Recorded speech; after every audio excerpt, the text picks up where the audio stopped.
નમસ્કાર મિત્રો, પાંડુરંગ શાસ્ત્રીની નૈતિક હિંમતનો પરિચય ધરાવતો એક મજાનો પ્રસંગ. પાંડુરંગ શાસ્ત્રી વિદ્યાપીઠ પહોંચ્યા કે તરત નંદલાલ ભાઈ સામે આવ્યા અને કહ્યું, કલેક્ટર સાહેબ આવ્યા છે. શા માટે? ઉપરાષ્ટ્રપતિ રાષ્ટ્રનો પતિ હોય, રાષ્ટ્રાધ્યક્ષ કહો. હા, ઉપરાષ્ટ્રાધ્યક્ષ આવવાના છે ને, તે બાબતે મળવા આવ્યા છે. તે સાંભળીને પાંડુરંગ શાસ્ત્રી અતિથિ ગૃહમાં ગયા. કલેક્ટર સાહેબ ઊભા થયા.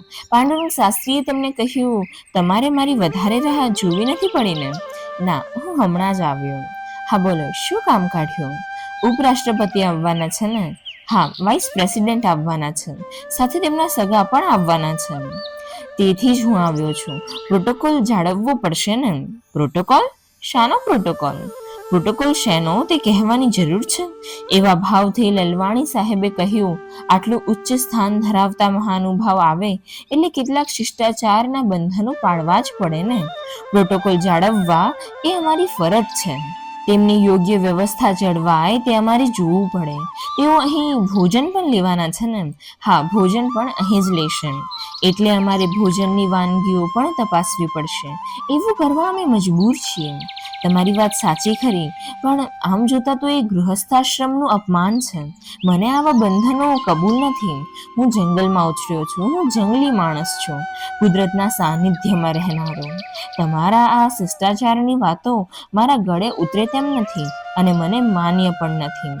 કલેક્ટર સાહેબ અદબ જાળવીને બોલ્યા, પ્રોટોકોલ મુજબ તો તમારે મુખ્યમંત્રી યશવંતરાય ચૌહાણને પણ બોલાવવા પડશે. ઉપરાષ્ટ્રપતિને વિદ્યાપીઠમાં ગાર્ડ ઓફ ઓનર અપાય એમ મુખ્યમંત્રી ઈચ્છે છે. મારે કેટલા લોકોને બોલાવવા, કોને બોલાવવા એ હું નક્કી કરીશ ને. આ કોઈ સરકારી સમારંભ નથી. ઉપરાંત ડોક્ટર રાધાકૃષ્ણનને મેં ઉપરાષ્ટ્રાધ્યક્ષ તરીકે બોલાવ્યા નથી.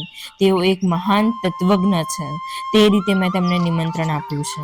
આમાં પ્રોટોકોલનો પ્રશ્ન ક્યાં આવ્યો? ચલો ઠીક છે, ડોક્ટર રાધાકૃષ્ણનને આ બાબતમાં મને જે યોગ્ય લાગશે તે હું જણાવી દઈશ. ત્યાંથી ઊભા થતા લલવાણી સાહેબે મલકાતા કહ્યું, ભલે, કંઈ વાંધો નહીં, તમે તેમને જરૂર પત્ર લખજો, પણ પ્રોટોકોલ તો તમારે પાળવવો જ પડશે. એટલું કહીને તેમણે પાંડુરંગ શાસ્ત્રીની રજા લીધી અને વિદાય થયા. પાંડુરંગ શાસ્ત્રીએ તરત જ સામેના ટેબલ પરથી પત્ર લખવા લીધો. થોડી જ વારમાં તેમણે પત્ર લખી નાખ્યો. પત્રમાં તેમણે લખ્યું હતું, ડોક્ટર રાધાકૃષ્ણન, એક મહાન તત્વચિંતક તરીકે મેં આપને તત્વજ્ઞાન વિદ્યાપીઠમાં પધારવાનું નિમંત્રણ આપ્યું છે. આપ ઉપરાષ્ટ્રાધ્યક્ષ છો તેથી નહીં, તેથી કોઈ પણ પ્રકારના સરકારી પ્રોટોકોલ હું પાડી શકીશ નહીં. હું આપને કંઈ પણ અભક્ષ્ય ખવડાવીશ નહીં.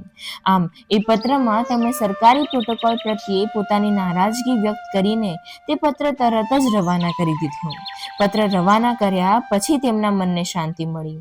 પછી વિદ્યાપીઠનું કામકાજ જોવા તેઓ બહાર નીકળ્યા. તેઓ મુખ્ય ઇમારતમાં દાખલ થયા ત્યારે પ્રોફેસર જોગ તેમને મળ્યા. પાંડુરંગ શાસ્ત્રીએ તેમને પૂછ્યું, કેમ ચાલે છે? હવે કંઈ અડચણ નથી ને? ના, જરાય નહીં. તમે કહ્યું હતું તેવું જ થયું છે. વિદ્યાર્થીઓની વધારે આત્મીયતા મળી છે. I am very much happy here. તેમની વાત સાંભળીને પાંડુરંગ શાસ્ત્રીને સંતોષ થયો.